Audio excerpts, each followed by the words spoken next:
Regardless of your religion, political affiliation, or traditional belief system, we human beings share a common habitat and a common set of inalterable needs and hence values. And when it comes to how we think about each other on this planet, we find that nearly all the religions in the world share a common theme. From Christianity to Buddhism, to Confucianism, to Islam, to Judaism, to Taoism, the idea of valuing each other as yourself prevails. Yet, regardless of these notions, one glance at society today makes one wonder why the ideal of universally respecting your fellow human being has never taken root. It was the Jesus figure who said, "Love thy neighbor as thyself." But how? How can we have a society where people live together in harmony, working for the common good as these religious ideals promote? The answer likely begins within, informed by new questions we courageously ask.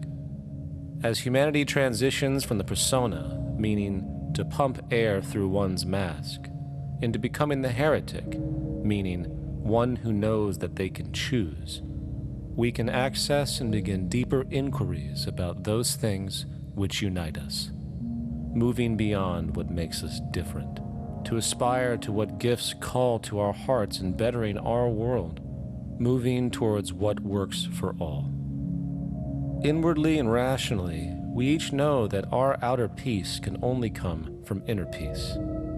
Each of our choices create change. Each of our thoughts are really prayers that either give us vision or blind us, free us or bind us.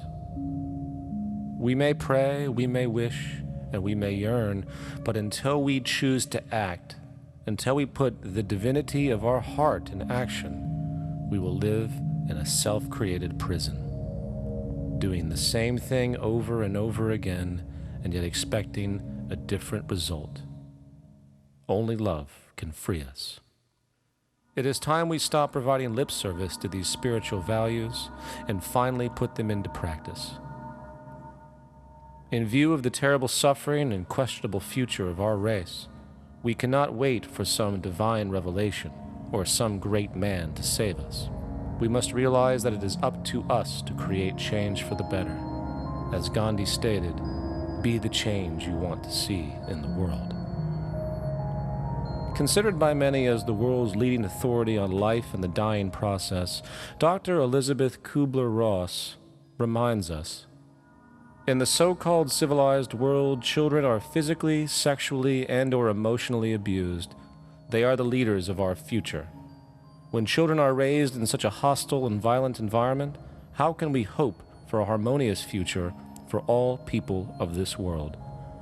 In this light, the purpose of human life is to achieve our own spiritual evolution, to get rid of negativity, to establish harmony among our physical, emotional, intellectual, and spiritual quadrants, to learn to live in harmony within the family, community, nation, treating all of mankind as brothers and sisters.